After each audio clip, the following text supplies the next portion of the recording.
ঝাঁচি শহর নিজের ভেতর অনেক গল্প লুকিয়ে রেখেছিল। একদিকে চওড়া রাস্তায় ছুটন্ত চকচকে গাড়িগুলো ছিল, বড় বড় শোরুম, আলোয় ভরা রেস্তোরাঁ এবং বিলাসবহুল বাড়ি ছিল, যেখানে প্রতিটি জিনিসের সুখ এবং স্বাচ্ছন্দ্য বয়ে চলেছে বলে মনে হতো। অন্যদিকে সেই রাস্তাগুলোরই পাশে ভাঙাচোরা কুঁড়েঘর ছিল, রেলওয়ে স্টেশনের প্ল্যাটফর্ম ছিল, যেখানে মানুষ প্রতিদিন কোনো মতে জীবনটাকে টেনে নিয়ে চলছিল। ঝাঁসি কেবল একটি শহরই ছিল না, বরং দুটি ভিন্ন জগতের আয়না ছিল, যেখানে একদিকে সবকিছু ছিল এবং অন্যদিকে কিছুই ছিল না। সোনম রায়চৌধুরী সেই জগতের অংশ ছিল, যেখানে প্রতিটি ইচ্ছা না চাইতেই পূরণ হয়ে যেত। ২৪ বছরের সোনমের কাছে জীবনটা একটি রঙিন ছবির মতো ছিল, যার মধ্যে দামি পোশাক, ব্র্যান্ডেড ব্যাগ, বড় গাড়ি আর বন্ধুদের সাথে সুন্দর আনন্দ ফুর্তি সব কিছুই ছিল। তার বাড়ির দেওয়ালগুলো উঁচু ছিল, কিন্তু তার চেয়েও উঁচু ছিল তার অহংকার। সে কখনো এটা অনুভবই করেনি যে এই শহরে এমন মানুষও আছে যাদের কাছে একবেলার খাবারও থাকে না। তার জন্য সবকিছু সহজ ছিল, প্রতিটি রাস্তা পরিষ্কার ছিল এবং প্রতিটি দিন একটি নতুন আনন্দ নিয়ে আসত। অন্যদিকে সেই শহরেরই এক কোণে রোহিত তার জীবনের টুকরোগুলোকে জোড়া লাগানোর চেষ্টা করছিল।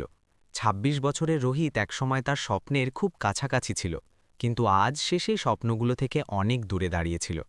রেলওয়ে স্টেশনের প্ল্যাটফর্মেই তার সময় কাটত এবং এদিক ওদিক কাজ খুঁজতেই দিন কেটে যেত। কখনো কোনো দোকানে মালপত্র তোলার কাজ পেয়ে যেত, তো কখনো কোনো হোটেলের পেছনে বাসন মাজার সুযোগ মিলত, কিন্তু স্থায়ী কিছুই ছিল না। তার না ছিল কোনো আপনজন, না কোনো আশ্রয়, শুধু একটি অসম্পূর্ণ জীবন ছিল যা প্রতিদিন তাকে পরীক্ষা করত। সকালের ঠান্ডা বাতাসে যখন মানুষজন নিজেদের ঘর থেকে বেরিয়ে কাজে যেত, তখন রোহিত তার ক্লান্ত চোখ নিয়ে স্টেশনের এক কোণ থেকে উঠত। তার পোশাক সাধারণ ছিল, কিন্তু তার চোখে একটা গভীরতা ছিল, যেন সে অনেক কিছু হারিয়ে ফেলেছে। মাঝে মাঝে সে দূরে দাঁড়িয়ে থাকা মানুষদের দেখত, যারা হাসি মুখে তাদের দিন শুরু করত, আর তার মুখে একটা হালকা হাসি ফুটে উঠত, যা মুহূর্তেই কোনো এক ব্যথায় পরিণত হতো। তার মনে পড়ত যে একসময় সেও এমন স্বপ্ন নিয়েই চলত। সেদিন দুপুরে ঝাঁসির একটি বড় রেস্তোরাঁর বাইরে গাড়ির লম্বা সারি দাঁড়িয়েছিল। শহরের ধনী লোকেরা সেখানে তাদের বন্ধু এবং পরিবারের সাথে খেতে আসত। রেস্তোরাঁটির ভেতরে হাসি, কথাবার্তা এবং দামি খাবারের সুবাস ছড়িয়েছিল। সেই রেস্তোরাঁতেই সোনাম তার বান্ধবী নিধি এবং রিয়ার সাথে বসেছিল। তাদের সামনে সাজানো টেবিল, চকচকে গ্লাস এবং নানা রকমের পদ ছিল। সোনমের কাছে এসব রোজকার ব্যাপার ছিল। সে তার বান্ধবীদের সাথে বসে মানুষের দিকে নজর রাখত, তাদের পোশাক, তাদের হাবভাব নিয়ে মন্তব্য করত এবং নিজেকে তাদের চেয়ে উন্নত মনে করত। তার কথায় এমন এক অহংকার ফুটে উঠত যা তাকে অন্যদের থেকে দূরে সরিয়ে দিত। নিধি এবং রিয়াও সেই পরিবেশেরই অংশ ছিল, যারা সোনমের প্রতিটি আচরণকে সঠিক বলে মানত। তাদের কাছে পৃথিবীটা ঠিক ততটাই সীমাবদ্ধ ছিল যতটা তাদের সুযোগ সুবিধা ছিল। এরই মধ্যে রেস্তোরাঁটির বাইরে দাঁড়িয়ে থাকা রোহিত ভেতরে উকি দিচ্ছিল।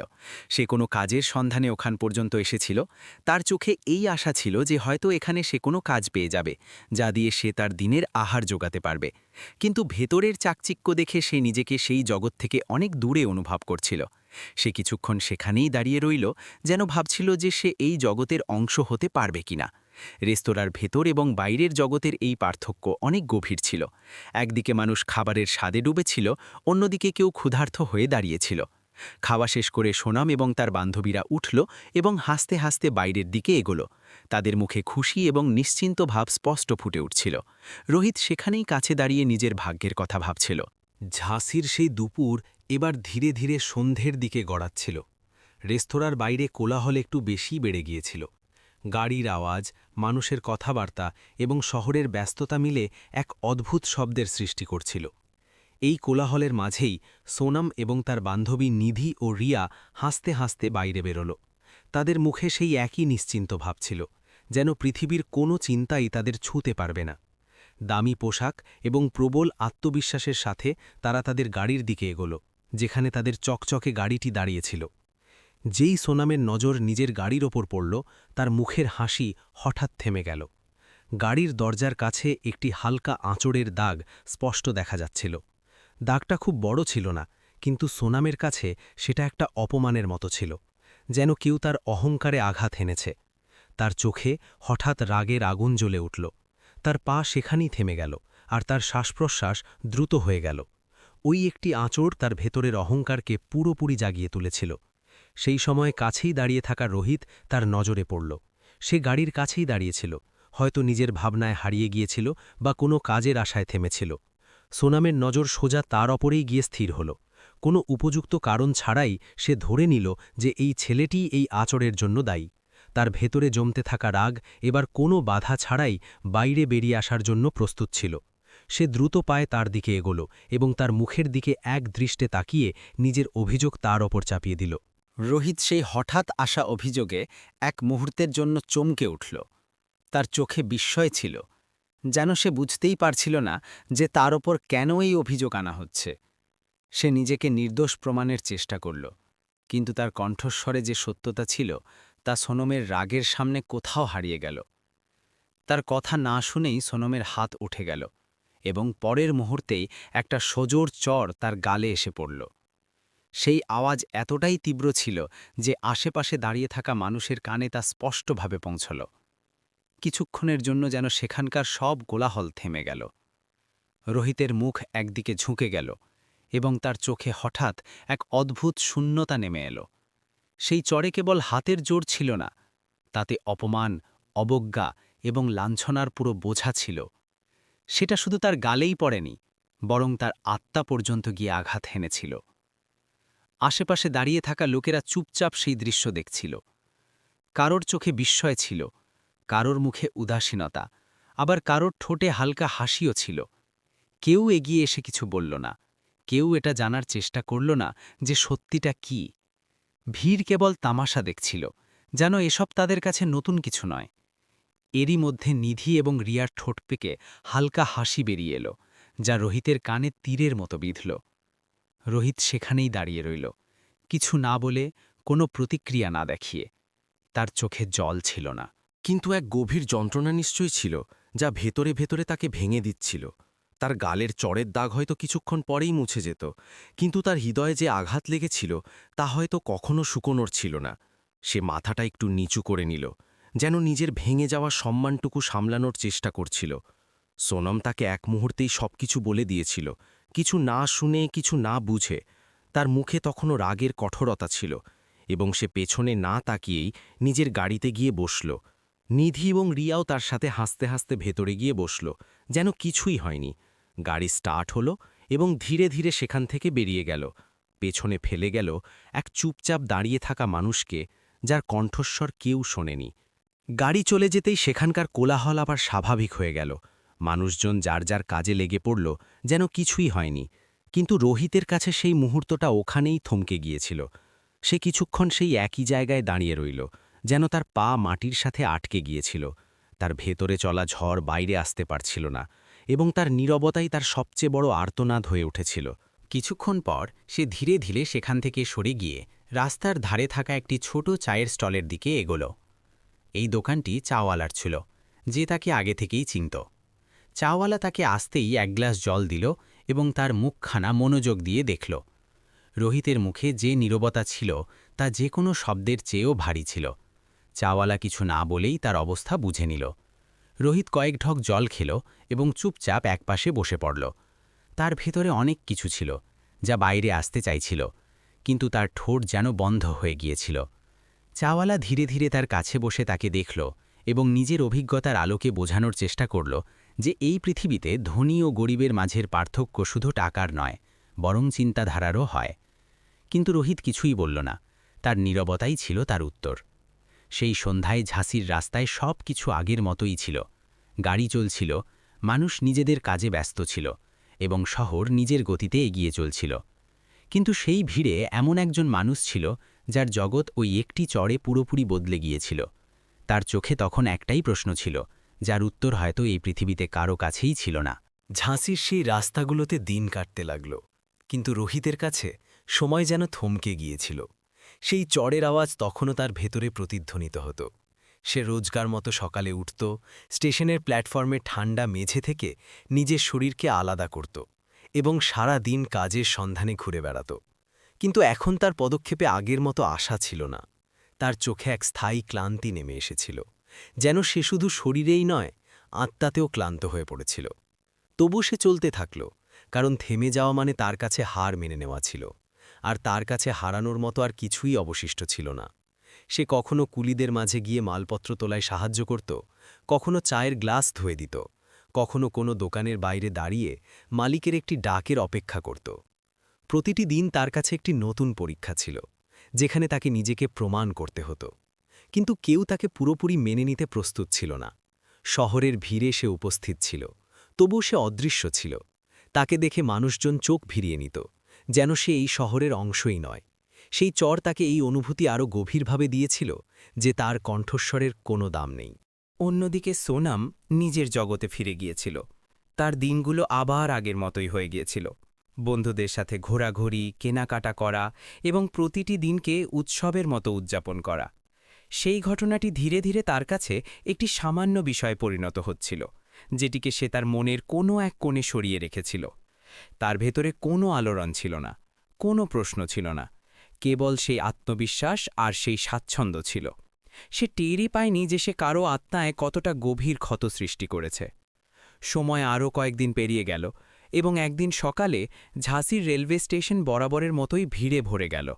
প্ল্যাটফর্মে যাত্রীদের আনাগোনা, চাওয়ালাদের ডাক, বাচ্চাদের আওয়াজ আর ঘোষণার প্রতিধ্বনি মিলে এক অদ্ভুত পরিবেশ তৈরি করছিল। এই ভিড়ের মধ্যেই রোহিত ছিল, যে কাজের খোঁজে এদিক ওদিক তাকাচ্ছিল। তার মুখে সেই একই ক্লান্তি ছিল, কিন্তু তার পা তখনও চলছিল। সে নিজের ভাগ্যের জীবনটাকে বয়ে বেড়াচ্ছিল, যেন কেউ ভারী বোঝা তুলে নিয়ে চলছে।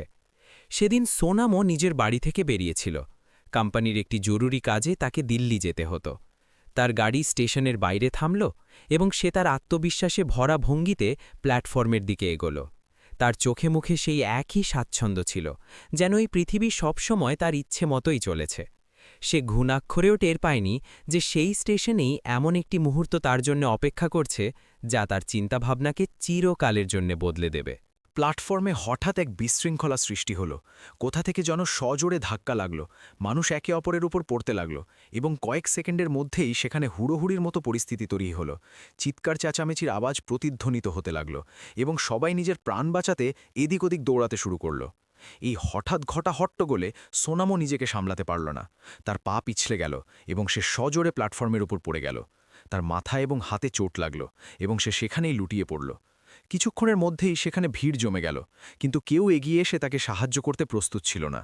মানুষ দূরে দাঁড়িয়ে দেখছিল, কেউ কেউ নিজেদের মধ্যে বলাবলি করছিল, কিন্তু কারোর পা তার কাছ পর্যন্ত পৌঁছাল না। সবারই নিজের তাড়া ছিল, নিজের চিন্তা ছিল, এবং সেই ভিড়ে একজন আহত মানুষের কোনো অগ্রাধিকার ছিল না।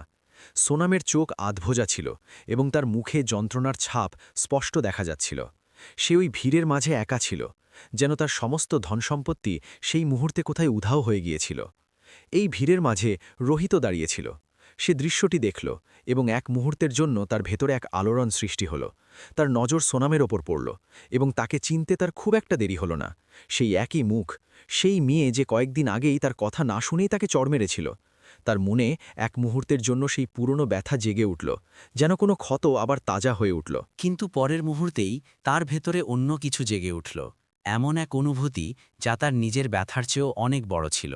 রোহিতের পা আপনা আপনিই সামনের দিকে এগিয়ে গেল। সে আশেপাশে দাঁড়িয়ে থাকা মানুষদের দিকে তাকালো, কিন্তু কারো চোখেই সাহায্য করার ইচ্ছা ছিল না। সে কিছু না ভেবেই সোনমের কাছে ঝুঁকল এবং তাকে সাবধানে তোলার চেষ্টা করল। তার হাতে কোনো দ্বিধা ছিল না, কোনো প্রশ্ন ছিল না, কেবল একজন মানুষের প্রাণ বাঁচানোর এক সত্যি চেষ্টা ছিল।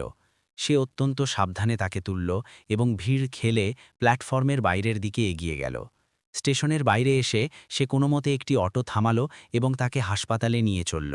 সারা রাস্তা সে তার মুখের দিকে তাকিয়ে রইল, যেন সে এটা নিশ্চিত করতে চাইছিল যে সে ঠিক আছে। তার মনে কোনো রাগ ছিল না, কোনো অভিযোগ ছিল না, কেবল এক দায়িত্ববোধ ছিল, যা সে নিজেই নিজের কাঁধে তুলে নিয়েছিল। হাসপাতালে পৌঁছে সে চিকিৎসকদের কাছে মিনতি করল, যেন তারা অবিলম্বে তার চিকিৎসা শুরু করে। চিকিৎসকরা দ্রুত তাকে ইমার্জেন্সিতে নিয়ে গেল এবং রোহিত সেখানেই বাইরে দাঁড়িয়ে রইল। রাত ধীরে ধীরে গভীর হতে লাগল, কিন্তু রোহিত সেই হাসপাতালের বাইরেই বসে রইল। সে কোথাও যাওয়ার চেষ্টা করল না, না সে কারো কাছে সাহায্য চাইল। তার চোখে ঘুম ছিল না, কেবল একটাই চিন্তা ছিল যে মেয়েটি যেন ঠিক হয়ে যায়। সে সেই ছেলেই ছিল যাকে কিছুদিন আগে অপমান করা হয়েছিল, কিন্তু সেই রাতে সে শুধুই একজন মানুষ ছিল, যে নিজের ভেতরের মানবতাকে সবার ওপরে রেখেছিল। সকালের প্রথম হালকা আলো হাসপাতালের জানালা দিয়ে ভেতরে প্রবেশ করছিল। সারা রাতের অস্থিরতা এবার এক ধীর শান্তিতে পরিণত হতে শুরু করেছিল, কিন্তু সেই শান্তির ভেতরেও এক না বলা ভয় ভেসে বেড়াচ্ছিল। এমার্জেন্সি ওয়ার্ডের বাইরে রোহিত তখনও সেই চেয়ারেই বসেছিল যেখানে সে রাত থেকে বসেছিল। তার চোখে ঘুম ছিল না, কিন্তু ক্লান্তি স্পষ্ট দেখা যাচ্ছিল।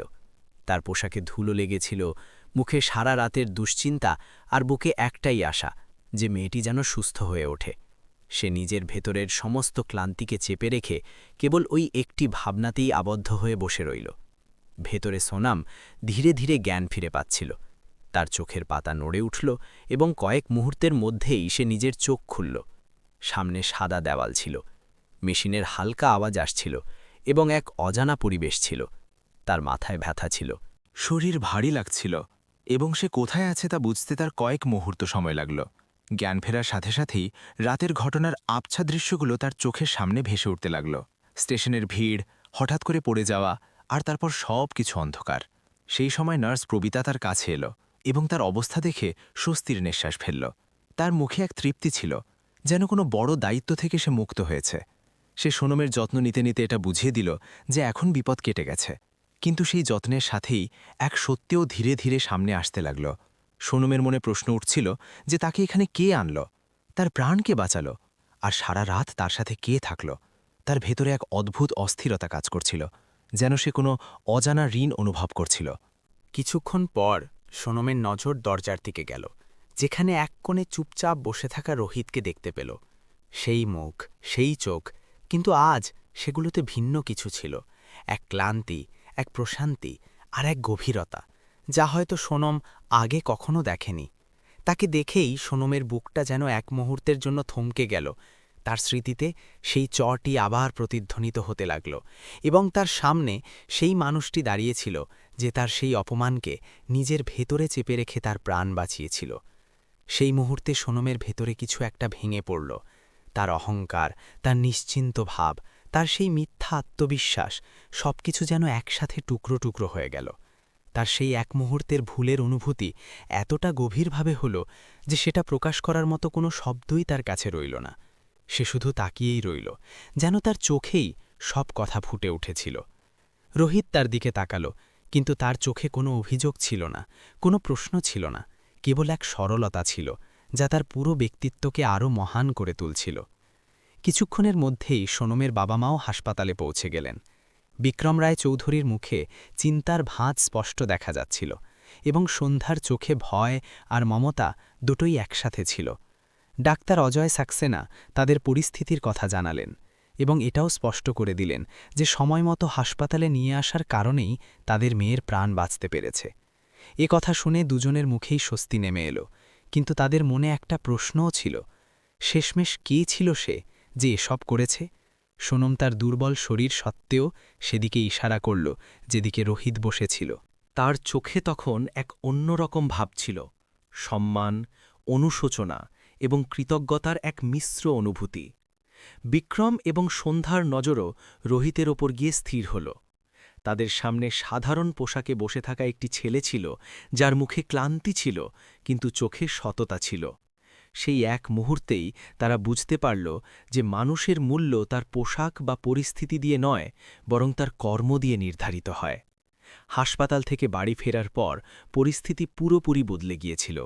সোনমের ঘরে এখন আর সেই পুরনো চঞ্চলতা ছিল না, বরং এক গভীর নীরবতা ছিল যা তার ভেতরে চলতে থাকা অনুভূতিগুলোকে তুলে ধরছিল।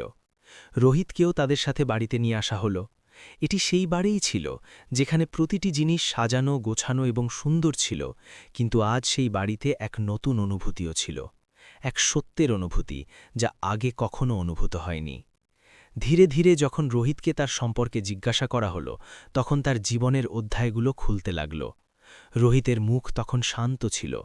সে জানালো যে তার জন্মের পরপরই তার মা এই পৃথিবী ছেড়ে চলে গিয়েছিলেন, এবং তারপর তার বাবা রঘুনাথই তার জন্য সব কিছু হয়ে উঠেছিলেন। বাবা দিনরাত মজুরি করে তাকে বড় করেছিলেন, কখনো কোনো কিছুর অভাব বুঝতে দেননি, এবং সবসময় এটাই স্বপ্ন দেখেছিলেন যে তার ছেলে লেখাপড়া শিখে একজন যোগ্য মানুষ হবে। সেই স্বপ্ন নিয়েই রোহিত গ্রাম ছেড়ে দূরে শহরে গিয়েছিল এবং বিটেক পড়া শুরু করেছিল, যেখানে সে তার পড়াশোনার শেষ বছর পর্যন্ত পৌঁছে গিয়েছিল। কিন্তু তখনই একদিন হঠাৎ তার বাবার মৃত্যু তার গোটা পৃথিবী তছনছ করে দিল, এবং সেই সাথেই তার আর্থিক অবস্থা পুরোপুরি ভেঙে পড়ল। বেতন দিতে না পারায় তাকে কলেজ থেকে বের করে দেওয়া হলো, এবং তার সমস্ত স্বপ্ন সেখানেই অসম্পূর্ণ রয়ে গেল। বাধ্য হয়ে সে ঝাঁসিতে চলে এসেছিল, কিন্তু তার কখনো মজুরি করার অভ্যাস ছিল না, তাই যেখানেই কাজ করত ঠিকমতো করতে পারত না। মানুষ তাকে ফাঁকিবাজ বলে তাড়িয়ে দিত, কেউ তার ওপর ভরসা করত না, এবং ধীরে ধীরে সে রাস্তা এবং স্টেশনে ঘুরে বেড়াতে বাধ্য হল। এখন তার জীবন এভাবেই ছোটখাটো কাজ এবং অসম্পূর্ণ দিনগুলোর মধ্যে দিয়ে কাটছিল। তার কথায় কোনো অভিযোগ ছিল না, কেবল একটি সত্য ছিল যা প্রতিটি শ্রোতার মন ছুঁয়ে যাচ্ছিল। সন্ধ্যার চোখে জল চলে এলো এবং বিক্রমও কিছুক্ষণের জন্য চুপ হয়ে গেলেন। সেদিন প্রথমবার সেই বাড়িতে কোনো গরিবের গল্প এত মনোযোগ দিয়ে শোনা হয়েছিল। বিক্রমের মনে এক সম্মানের ভাব জেগে উঠল, এবং তিনি রোহিতকে তার গুদামে কাজ দেওয়ার সিদ্ধান্ত নিলেন। এটা শুধু একটা চাকরি ছিল না, বরং একটা ভরসা ছিল, যা তারা প্রথমবারের মতো এমন একজন মানুষের ওপর করেছিল যাকে তারা এইমাত্র জেনেছে। থাকার ব্যবস্থাও সেখানেই করে দেওয়া হলো, যাতে রোহিত একটা স্থিতিশীল জীবন পায়। সময় ধীরে ধীরে এগিয়ে চলতে লাগল, কিন্তু এবার সবকিছু একটু অন্যরকম ছিল। রোহিত তার পুরো পরিশ্রম এবং নিষ্ঠার সাথে কাজ করতে লাগল। তার প্রতিটি কাজে এক সততা ফুটে উঠত, যা তাকে অন্যদের থেকে আলাদা করত। সোনামও আর আগের মতো ছিল না, তার ভেতরে এক পরিবর্তন শুরু হয়ে গিয়েছিল। সে এখন সবকিছুকে নতুন দৃষ্টিকোণ থেকে দেখতে শুরু করেছিল, যেন সে প্রথমবারের মতো জীবনকে সত্যিই বুঝেছে। সময় ধীরে ধীরে নিজের গতিতে এগোতে থাকল, কিন্তু সেই বাড়ির পরিবেশ এখন আর আগের মতো ছিল না। ওই একটি ঘটনা যেন সবার ভেতরেই কিছু একটা বদলে দিয়েছিল। রোহিত এখন গুদামে নিয়মিত কাজ করতে শুরু করেছিল। সকাল থেকে সন্ধ্যা পর্যন্ত সে অক্লান্তভাবে না থেমে নিজের কাজে মগ্ন থাকত। তার কাজ করার ধরন বাকিদের চেয়ে আলাদা ছিল, তাতে কোনো লোক দেখানো ব্যাপার ছিল না, কেবল সত্যিকারের পরিশ্রম এবং সততা ছিল। সে প্রতিটি ছোট থেকে ছোট কাজও সমান দায়িত্বের সাথে করত, যেন সেটা তার জীবনের সবচেয়ে বড় উদ্দেশ্য ছিল। গুদামের শ্রমিকরা ধীরে ধীরে তাকে আপন করে নিতে শুরু করেছিল। তাদের চোখে রোহিত কোনো সাধারণ ছেলে ছিল না, বরং এমন একজন মানুষ ছিল যে প্রতিটি পরিস্থিতিতে নিজেকে সামলাতে জানত। কিন্তু সবাই তার ওপর খুশি ছিল না। গুদামের ম্যানেজার গোপাল সিং তার প্রতি বাড়তে থাকা বিশ্বাস ও সম্মান দেখে মনে মনে জ্বলতে শুরু করেছিল।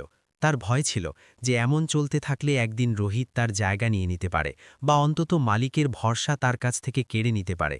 এই ভয়ই ধীরে ধীরে তার মনে ঈর্ষা হয়ে দানা বাঁধতে লাগল। গোপাল সিং একটি ফন্দি লাটল, যা তার স্বার্থপরতা ও চালাকিতে ভরা ছিল। সে নিজেই গুদামের হিসাব নিকেশে কিছু গরমিল করল, এবং তারপর ধীরে ধীরে পুরো ব্যাপারটার সন্দেহ রোহিতের উপর চাপানোর প্রস্তুতি নিতে শুরু করল।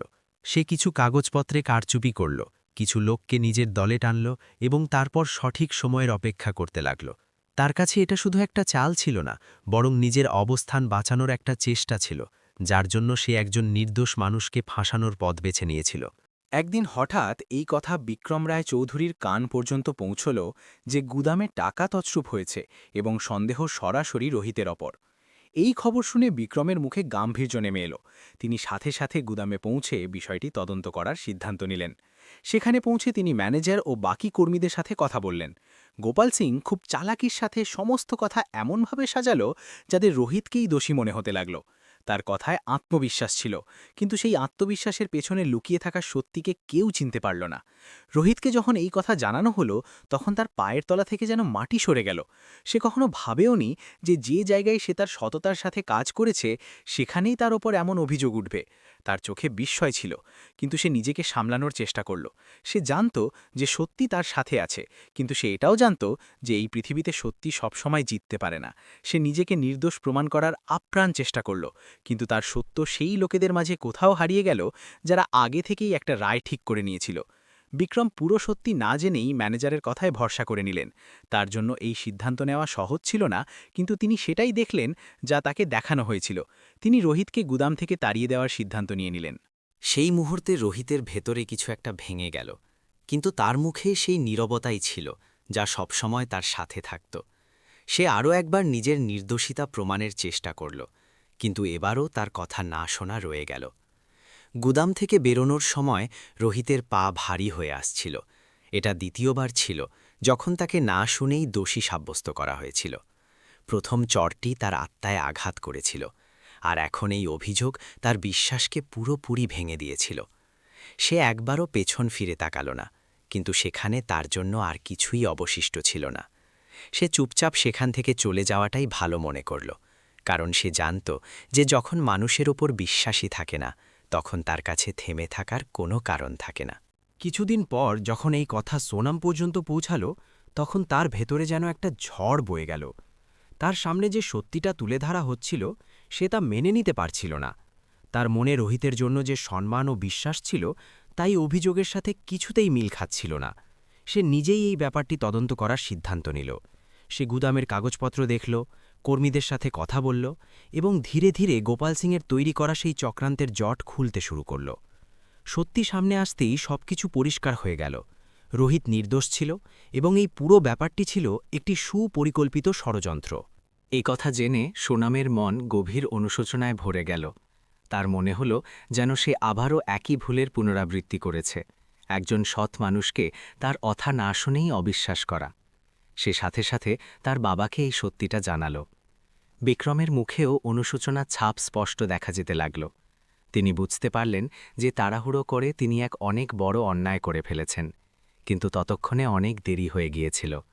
রোহিত চলে গিয়েছিল এবং এবার সে কেবল একটি জায়গা থেকেই নয়, বরং সেই আশাগুলো থেকেও অনেক দূরে চলে গিয়েছিল, যা সে আবার নতুন করে দেখতে শুরু করেছিল। সোনম তাকে খোঁজার চেষ্টা করল। সে স্টেশনে গেল, সেই জায়গাগুলোতে গেল যেখানে তাকে আগে দেখা গিয়েছিল। কিন্তু সব জায়গায় কেবল শূন্যতাই মিলল, যেন সে এই শহর থেকেই উধাও হয়ে গেছে। হয়তো সে নিজেকে এই জগৎ থেকে দূরে সরিয়ে নিয়েছিল। দিন কাটতে লাগল, কিন্তু সেই শূন্যতা আর পূরণ হল না। সোনামের ভেতরে এক গভীর যন্ত্রণা রয়ে গেল, যা প্রতিদিন তাকে তার সেই একটি চর এবং সেই একটি সিদ্ধান্তের কথা মনে করিয়ে দিত। সব কিছু থাকার সত্ত্বেও সে নিজেকে শূন্য অনুভব করল। যে মানুষটি কোনো স্বার্থ ছাড়াই তার প্রাণ বাঁচিয়েছিল, তার অভাবই এখন তার জীবনের সবচেয়ে বড় সত্যি হয়ে দাঁড়িয়েছিল। এই গল্পটি যদি আপনার হৃদয় ছুঁয়ে থাকে, তবে আমাদের চ্যানেল অভি ভয়েসে লাইক, সাবস্ক্রাইব এবং শেয়ার অবশ্যই করবেন। কমেন্টে আপনার এবং আপনার শহরের নাম লিখুন, যাতে আমরা বুঝতে পারি আমাদের গল্পগুলো কোথা থেকে কাদের মন ছুঁয়ে যাচ্ছে। আবার দেখা হবে নতুন কোনো আবেগঘন গল্পের সাথে। ততদিন ভালো থাকুন, সুস্থ থাকুন এবং নিজেদের সম্পর্কগুলোকে সময় দিন।